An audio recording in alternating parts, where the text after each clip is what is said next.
Last नई topic 2 वाक्य है।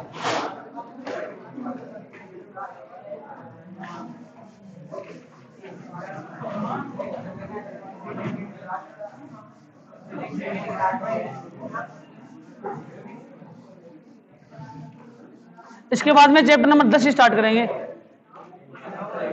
ठीक है, बस बताओ।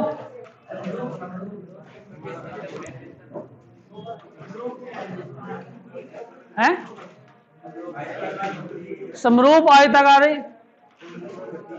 कुंडली की गति एक समान चुंबकीय क्षेत्र में, क्यों समरूप या एक समान चुंबकीय क्षेत्र में?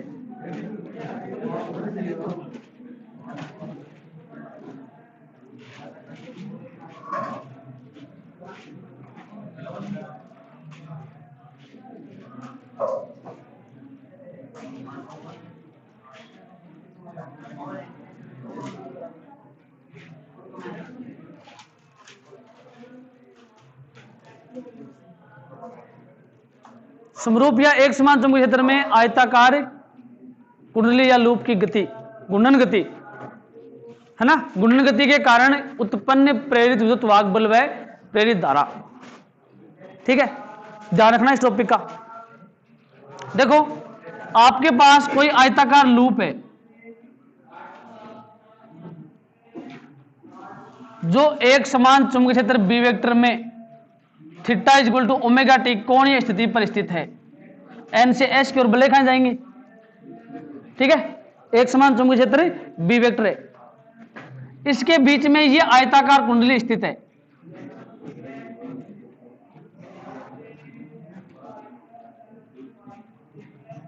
इसमें धारा प्रवाहित हो रही है आई, इस धारा का नाम है प्रेरित धारा। ठीक है,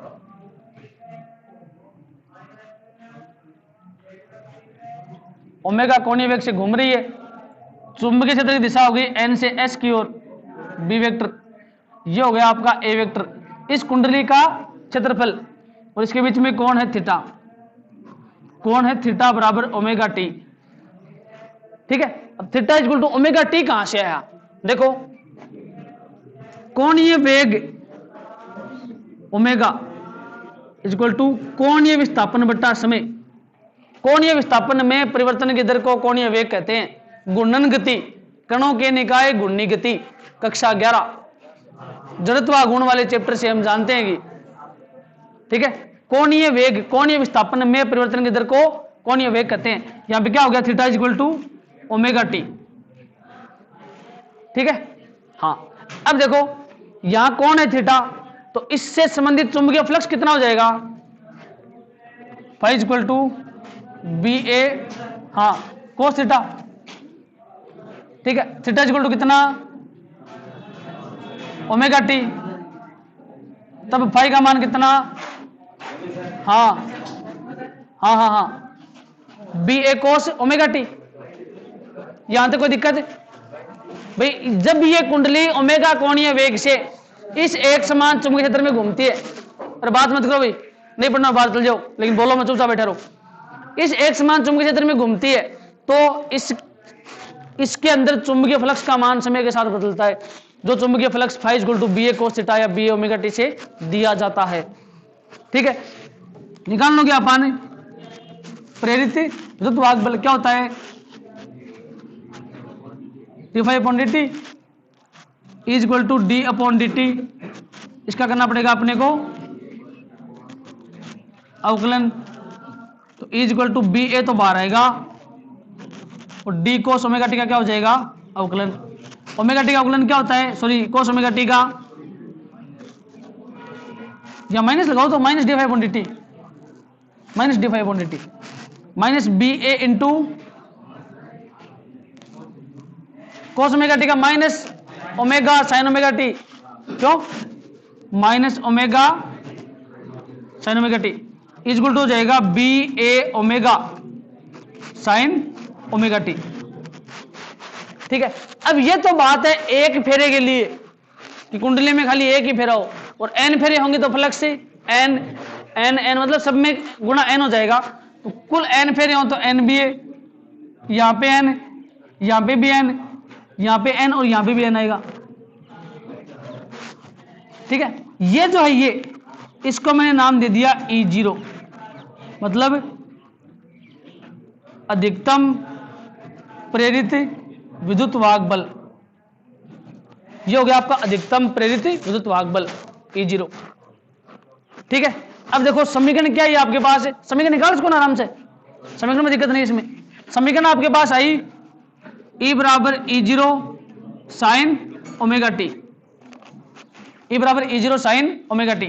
E0 जो है वो है NBAW या NBA ओमेगा, मतलब अधिकतम प्रेरित विद्युत वाहक बल।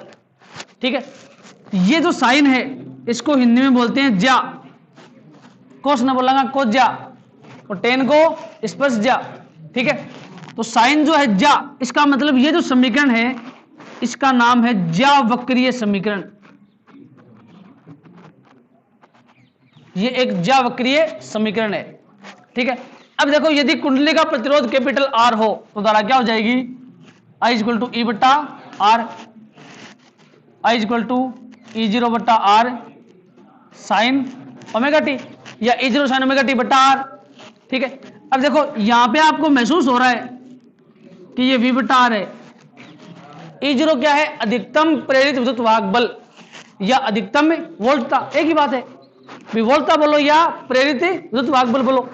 ठीक है, तो इसको मैं लिख दूंगा यहां पे I equal to I0 sine omega T.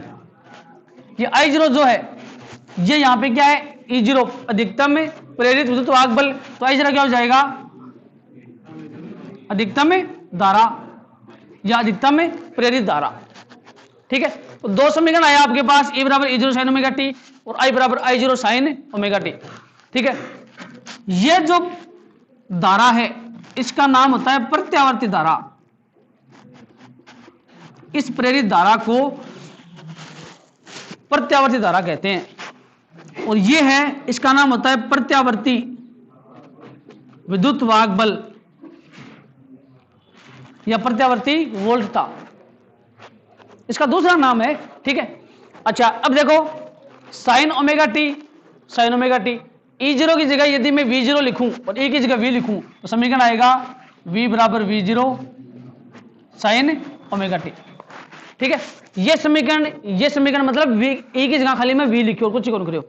ठीक है, ये समीकरण और ये समीकरण, ये तीनों समीकरण जो है ये प्रत्यावर्ती धारा के चैप्टर में काम आएंगे। ठीक है ना, प्रत्यावर्ती धारा के चैप्टर में काम आएंगे। I बराबर I0 साइन ओमेगा टी है, ये प्रत्यावर्ती धारा का तात्कालिक मान होता है, तात्कालिक मान या तात्क्षणिक मान। ठीक है, और E बराबर E0 साइन ओमेगा टी ये होता है प्रत्यावर्ती वोल्टता या विद्युत वाहक बल का तात्कालिक मान या तात्क्षणिक मान।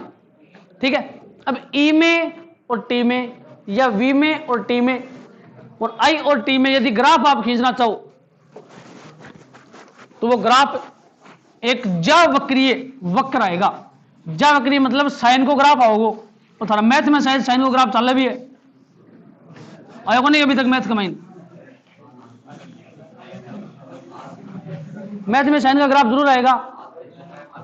हाँ, ये वाई एक्स, ये एक्स एक्स, साइन की ग्राफ होती है इस तरीके से,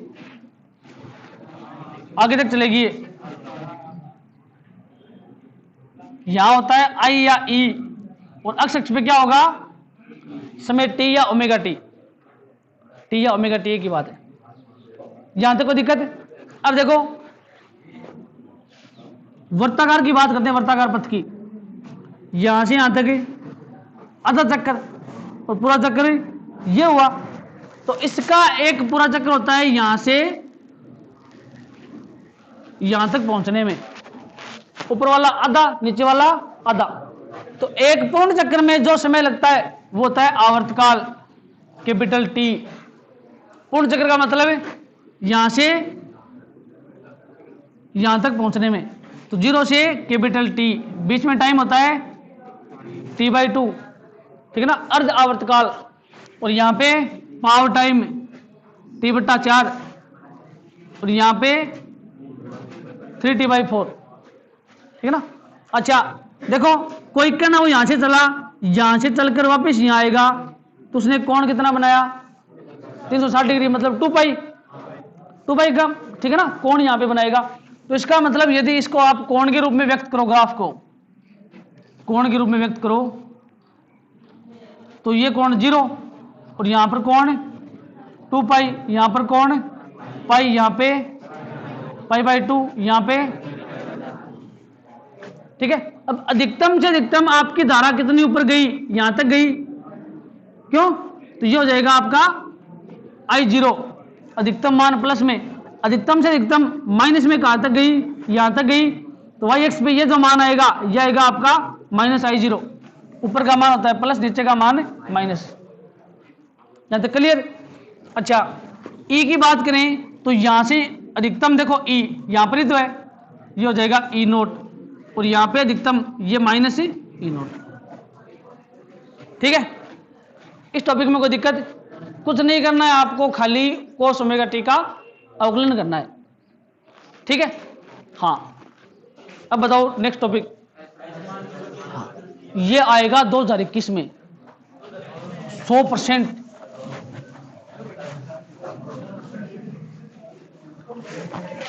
यही पढ़ा देता। वो आदमी विषय बात करेगो, देखो वो ने वो विषय बात करेगो, बिन जगह तो समझा दो।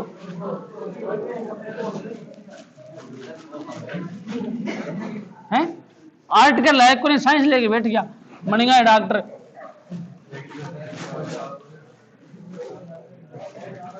तो वो ही पढ़ा देता, बोलो समझो नहीं आऊं तो बिल्कुल, ठीक है ना।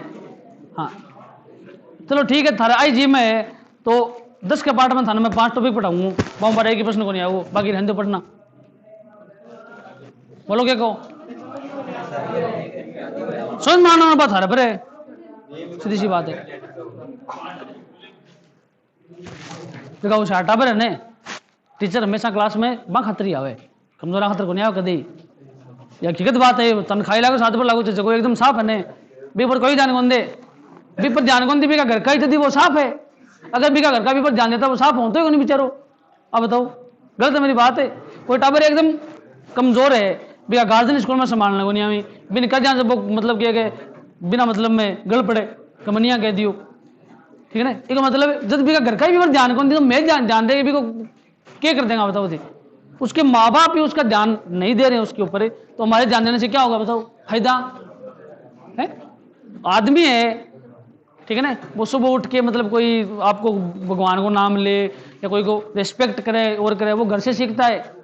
घर का ही भी नहीं कर देंगे वो बड्डो तेरों भी बाठो मारे, तो वो स्कूल में आके बैठा ही मारेगा बेचारों, क्या करेगा अब बताओ, ठीक है ना। तो बस बात चीज है, कोई नहीं पढ़ना चाहे वो कोई दिक्कत को नहीं। ये इंपॉर्टेंट टॉपिक है, ध्यान रखना। असमान समान नहीं होना चाहिए, समान हो गया तो पूरा सिस्टम खराब। असमान का मतलब असमान ही है। यहां असमान चुंबकीय क्षेत्र में आयताकार लूप में 3 चीज पढ़ेंगे आयताकार लूप की गति के कारण, एक तो E, एक I और एक W बराबर H। प्रेरित विद्युत वाहक बल, एक प्रेरित धारा और एक पढ़ेंगे ऊर्जा संरक्षण नियम, जो इंपॉर्टेंट है, ठीक है ना। ऊर्जा संरक्षण नियम जो इंपॉर्टेंट है, क्लियर। देखो आपके पास कोई आयताकार लूप है जो किसी असमान चुंबकीय क्षेत्र में स्थित है। आयताकार लूप की जो लंबाई है वो तो है स्मॉल l और जो चौड़ाई है वो क्या है स्मॉल b। आपको इसमें 3 चीजें बाहर निकालनी है, एक तो स्मॉल e, ठीक है ना, E मतलब प्रेरित विद्युत वाहक बल, स्मॉल I मतलब कैपिटल I विद्युत धारा मतलब प्रेरित धारा, और एक आपको किया गया कार्य बराबर ऊर्जा, ऊर्जा या मतलब उष्मा ऊर्जा कार्य एक ही बात है, ये बराबर होना चाहिए। कहने का मतलब है कि जो आयताकार लूप आपके पास है ABCD PQRS जो भी आप मानते हो इसको,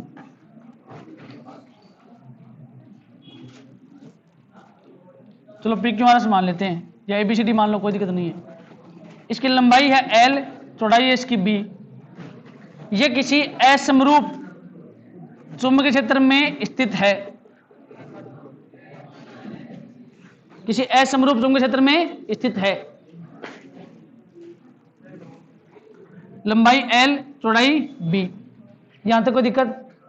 ये जो भुजा है इसकी PS, इसके ऊपर चुंबकीय क्षेत्र है B1 वेक्टर या B1, ये भुजा है RQ, इसके ऊपर चुंबकीय क्षेत्र है B2 वेक्टर या B2 वेक्टर या B2। क्यों? अब देखो गुरुजी थे तो यहां कह रहे हो कि भाई असमरूप चुंबकीय क्षेत्र B वेक्टर में स्थित है, तो B वेक्टर असमरूप है, इसका मतलब पूरे B1 और पूरे B2 है, जी तो असमरूप है, नहीं तो वो समरूप ही हो जाएगा। अगर यहाँ पे B है यहाँ पे B है तो वो समरूप ही हो गया। ठीक है, चलो अब देखो माइन पकड़ के और जो चुंबकीय क्षेत्र है एक माइन कदे ने ले गयो, कदे माइन ले कदे इन 12 काट दियो। तो मैंने मान लिया कि इतना भाग तो इसका इसके अंदर है और इतना ही भाग बाहर स्थित है, तो जितना भाग अंदर है उतना ही भाग बाहर की ओर है। तो एक तरफ से फ्लक्स की कमी और दूसरी ओर से फ्लक्स की वृद्धि हो जाएगी। यहां तक कोई दिक्कत? मतलब फ्लक्स का मतलब है चुंबकीय बल रेखा, ठीक है ना। इनमें 12 काट दियो, 5 माइन लिए हो, एक मतलब इसके फ्लक्स में परिवर्तन संभव है। कितना परिवर्तन हुआ वो आप ज्ञात कर लेंगे, फ्लक्स में परिवर्तन फाई। ठीक है, फ्लक्स में जो चेंज हुआ फाई वो ज्ञात करने के बाद आपको ई मिलेगा, ई मतलब प्रेरित विद्युत वाहक बल। ठीक है, अब देखो ध्यान से, इसको मैं बाहर निकाल रहा हूं, तो मैंने मान लिया कि ये dt समय में v वेग से चलकर और d दूरी तय करता है, v वेग से चलकर dt समय में d दूरी तय करता है। फोर्स ऑफ माइन 12 काट दियो तो ठीक होगा भाई, ये जो दूरी है ये है d दूरी तय करता है। तो देखो दूरी कितनी हो जाएगी, दूरी बराबर चाल गुणा समय, दूरी कितनी d, चाल कितनी v, समय कितना dt, तो d equal to v into dt। ठीक है, इसको दूरी मान लो या विस्थापन मान लो, एक ही बात है, ठीक है ना, क्योंकि इसको थोड़ा सा मैंने आगे खिसका दिया। ठीक है, ये भाग इसका अंदर है, ये भाग बाहर है, या इसको बाहर मान लो इसको अंदर मान लो, आपकी मर्जी है, वो आपके ऊपर डिपेंड करता है। बोर्ड के ऊपर है ना, अपन दिखा कौन सौ 12 कौन सौ महीने, और वो चुंबकीय क्षेत्र यहाँ है और एक महीने यहाँ चल रहे। ठीक है, यहां तक कोई दिक्कत? अब देखो ये इतना भाग जो है इसका, ये अंदर इतना ही बाहर हो गया, ये डी है तो ये भी डी हो जाएगी, ये लंबाई एल तो ये लंबाई भी एल हो जाएगी। ये लंबाई मतलब इसको आपने बाहर निकाला वो लंबाई है, मतलब यहां तक ये लूप है, ऐसा नहीं है कि यहां तक लूप नहीं है, लूप यहां तक है। तो डी कितनी होगी, वी इंटू डी टी। ठीक है, अब इसका क्षेत्रफल कि कितना क्षेत्रफल बाहर निकला, इतना निकला या इतना, एक ही बात है, ये और ये बराबर है, तो क्षेत्रफल क्या हो जाएगा, कैपिटल ए बराबर लंबाई गुणा चौड़ाई। तो इस भाग में देखो, इतने भाग में लंबाई क्या है एल और चौड़ाई क्या है बी, सॉरी डी, क्यों बी तो पूरी है, अपने को इतने से मतलब है डी। तो ए इक्वल टू क्या हो जाएगा, वी एल डी टी। ठीक है, या L dot V D T, V L D T या L dot V D T. L का मान डी का मान वी डी टी। ठीक है, तो वी एल डी टी या एल वी डी टी एक ही बात है। यहां तक कोई दिक्कत? ठीक है, समय के नंबर हो गए अपने पास 2 या समय के नंबर 1। ठीक है, अच्छा अब देखो इस भाग में एरिया है ए, चुंबकीय क्षेत्र है B1, तो फ्लक्स कितना B1 डॉट ए का मान VLDT। अब देखोगा कि पूरे A1 होना चाहिए, पूरे A होना चाहिए A2, तो A1 A2 करोगा तो भी बात तो बराबर ही होगी VLDT, क्योंकि जितना भाग अंदर है उतना ही भाग बाहर है, तो क्षेत्रफल दोनों का बराबर होगा, अंदर वाले का बराबर मतलब बाहर वाले का। ठीक है, तो φ1 का मान आ गया B1 डॉट VLDT। इसी प्रकार राइट साइड में φ2 equal to B2 dot A B2 dot VLDT। Flux में परिवर्तन कितना हुआ, अंतिम माइनस प्रारंभिक, φ2 माइनस φ1, तो डी फाई या डेल फाई इक्वल टू कितना हो गया, B2 VL dt minus B1 VL dt। Del phi या डी फाई ए की बात है equal to B2 minus B1 और बाहर क्या आ गया VL dt, यह आपका डी फाई आ गया या डेल फाई आ गया। ठीक है, प्रेरित विद्युत वाहक बल क्या होता है E equal to minus d phi upon dt। ठीक है, तो minus B2 minus B1 VL dt upon cancel, तो E इक्वल टू क्या आ गया आपके पास B2 माइनस B1 और VL या E बराबर B1 माइनस B2 VL। ठीक है, आज तक आपने कोई दिक्कत को नहीं, E equal to B1 minus B2 VL। ठीक है, अब कुंडली का प्रतिरोध कैपिटल R हो तो धारा कितनी हो जाएगी I इक्वल टू E बटा R, तो I इक्वल टू E का मान क्या है B1 minus B2 VL upon R। ये हो गई आपकी प्रेरित धारा, ये हो गया प्रेरित विद्युत वाहक बल। दो टॉपिक निकाल सको ना आराम से, यहां तक कोई दिक्कत नहीं है। थ्योरी इसकी लिखवाई हुई मेरी अपने हिसाब से आप लिख सकते हो। ठीक है, अब आपको ज्ञात करना है कि इसके ऊपर आप जब आप इसको इस असमान चुंबकीय क्षेत्र में और मतलब ये आयताकार लूप जब असमान चुंबकीय क्षेत्र में गति करता है तो इसके द्वारा किया गया कार्य ऊष्मा के रूप में खर्च हो जाएगा। ठीक है ना, ऊष्मा के रूप में और खर्च हो जाएगा, व्यस्त मतलब समाप्त हो जाएगा। ठीक है, देखो E का मान आपके पास आ गया, I का मान आ गया। तीसरा पॉइंट है इसमें ऊर्जा संरक्षण नियम की अनुपालना होती है या किया गया कार्य जो है वो ऊर्जा के रूप में या ऊष्मा के रूप में क्षयित हो जाता है। ये बात थोड़ी सी इंपॉर्टेंट है, यहाँ एग्जाम में यही पूछते हैं, सिद्ध कीजिए कि जब कोई आयताकार लूप किसी असमरूप चुंबकीय क्षेत्र में गति करता है तो उसमें ऊर्जा संरक्षण नियम की अनुपालना होती है। ठीक है, देखो कोई तार है, लंबाई है L, चुंबकीय क्षेत्र B में पड़ा है थीटा कोण पर, तो इसमें कैपिटल I धारा प्रवाहित होगी। कोई तार चुंबकीय क्षेत्र B वेक्टर में थीटा कोण पर पड़ा है तो उसमें कैपिटल I धारा प्रवाहित होगी। यह है चैप्टर नंबर 7 के अंदर टॉपिक। ठीक है ना, किसी चालक तार या चालक पर चुंबकीय बल। ठीक है, वो होता है bill sine theta, bill sine theta. कोई भी तार है उसकी लंबाई L, ठीक है, धारा प्रवाहित हो रही है उसमें I, और चुंबकीय क्षेत्र B में यदि वो थीटा कोण पर पड़ा है तो उसके ऊपर एक चुंबकीय बल लगेगा Fm या F बराबर बिल साइन थीटा। अब अगर B1 है तो B1, धारा का मान I1 है तो I1, B2 है तो B2। ठीक है, चलो ठीक है, इस सूत्र में कोई दिक्कत, bill sine theta chapter number 7 में पढ़ेंगे। चलो देखो, अब देखो आपने क्या नहीं आयताकार लूप है, वो लूप को नहीं, अब वो लूप नहीं रहा, अब ये चार तार बन गए। क्यों चार, आपने क्या तार हो गया P Q तार, Q से फिर R और फिर S, मतलब P Q R S। Clear, चार तार बन गए। इस तार की लंबाई L है, इसकी भी L हो जाएगी, इसकी लंबाई B है तो इसकी भी B हो जाएगी, मतलब इस लूप की लंबाई L और चौड़ाई B है। यहां तक कोई दिक्कत? ठीक है, इसके ऊपर चुंबकीय क्षेत्र B1, इस पे B2। ठीक है, यहां तक भी कोई दिक्कत नहीं है।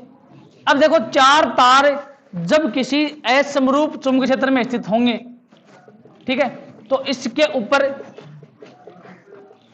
असमरूप चुंबकीय क्षेत्र में स्थित होंगे तो इसके ऊपर चारों तारों पर बल लगेगा bill sine theta plus bill sine theta plus bill sine theta, क्योंकि तार PQ की लंबाई L है, सॉरी PS की लंबाई L है और चुंबकीय क्षेत्र कितना है B1, तो क्या हो जाएगा B1IL साइन थीटा। ठीक है, अब इसके ऊपर बल की दिशा ये है, इस साइड में बल लगेगा एक F1, इसके ऊपर बल लगेगा F2, इसके ऊपर बल लगेगा F3 और इस पे F4। ठीक है, यहां पे कौन कितना, यहां पे 90 डिग्री। ठीक है, चलो ठीक है।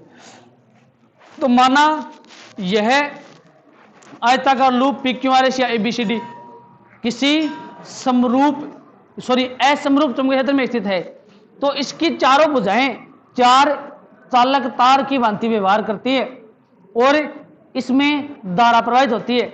माना इसमें धारा P से Q, Q से R, R से S और S से P दिशा में प्रवाहित हो रही है। ठीक है, तब इस प्रवाहित धारा के कारण और इस आयताकार लूप की प्रत्येक भुजा पर एक चुंबकीय बल कार्य करता है। ठीक है, माना भुजा PS पर बल का मान है F1 = B1IL sin 90, तो F1 बराबर बिल B1IL। क्यों? फिर भुजा, एक मिनट, क्यों मतलब RQ या QR, तो QR पर F2 = B2IL sin 90, तो F2 = B2IL। यहां तक कोई दिक्कत? F3 और F4 की दिशा, ठीक है ना, ऊपर की ओर। अब देखो मैं तो बल लगाऊंगा, यहाँ चल रहा को नहीं, मैं तो बल लगाऊंगा, तो बल क्या लगेगा? BI sin theta. L किसका क्या है? B। अब B1 B2 आप कामों को ले सकाऊं रे, क्यों? क्योंकि इन दोनों पर जो बल है वो परिमाण में समान है, चुंबकीय क्षेत्र भी यहाँ पे समान होगा। ऐसा नहीं है कि आपने यहाँ पर B1 कर दिया B2 कर दिया, ठीक है ना, फिर तो आपने कहने चार चुंबकीय क्षेत्र हो गया, चारों नाका नाका हो गया, यहाँ चल रहा नहीं। ठीक है, तो इसको आप डायरेक्ट करो कि इस भुजा और इस भुजा पर, मतलब PQ और RS भुजा पर जो बल है वो एक दूसरे के परिमाण में समान और दिशा में विपरीत है। ऊपर नीचे को नहीं हो गया ना विपरीत? अच्छा, ये भी तो विपरीत है, ये भी तो है। कुल बल कितना हो गया? कुल बल आएगा आपके पास F = F1 + F2 + F3 + F4। F = F1 + F2 - F4 + F4। -F4 का मतलब है F3 = -F4 है, F3 का मान -F4 रख दिया, या इसको 0 कर दो, एक ही बात है। इन दोनों की 0 कर दो, एक ही बात है, 0 तो मैं भी होना है। इन दोनों की दिशा भी क्या हो जाएगी? अलग अलग। ठीक है ना, दोनों की दिशा क्या हो जाएगी? अलग अलग। अच्छा, दिशा अलग अलग क्यों हुई? धारा के कारण। इसमें धारा इस साइड में, इसमें धारा इस साइड में, उसी प्रकार इसमें धारा इस साइड में, इसमें धारा इस साइड में। ठीक है ना, तो धारा की दिशा अलग अलग, मतलब बिल sin थीटा है वो भी अलग अलग। ठीक है, तो F का मान क्या हो जाएगा? B1IL - B2IL। F = दिशा देखो, ठीक है ना, F1 F2 की दिशा मतलब एक दूसरे के विपरीत है, IL। F = B1 - B2IL। यहां तक कोई दिक्कत? ठीक है, अब देखो अपने को निकालना है कार्य, तो क्या क्या कार्य बराबर बल गुणा विस्थापन या दूरी। ठीक है, D का मान कितना?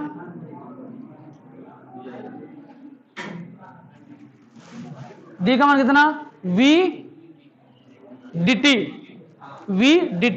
F का मान ये रहा, तो B1 - B2IL × V dt। ये आपके पास आ गया कार्य। ठीक है, कार्य आ गया। I का मान बताओ, I का मान क्या है? I का मान समीकरण में रखेंगे तो W बराबर B1 - B2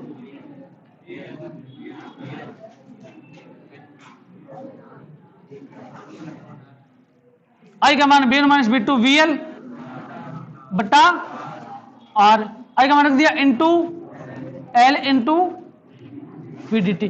क्यों? ये तो आएगा। ठीक है, तो W = B1 - B2 का स्क्वायर बट्टा R V² dt। ये आ गया आपके पास कार्य। ठीक है, अब अपने को निकालनी है उष्मा या ऊर्जा। उष्मा के रूप में ऊर्जा का नाश होता है या व्यक्त होती है, तो H = I² R dt। Joule के उष्मीय नियम से H = I² R dt joule का उष्मीय नियम है। चैप्टर नंबर 5 के अंदर मैंने आपको शायद बताया भी होगा जूल का उष्मीय नियम। ठीक है, इसमें I का मान रखो, ध्यान से देखना। I का मान रखेंगे तो H = I का मान क्या है?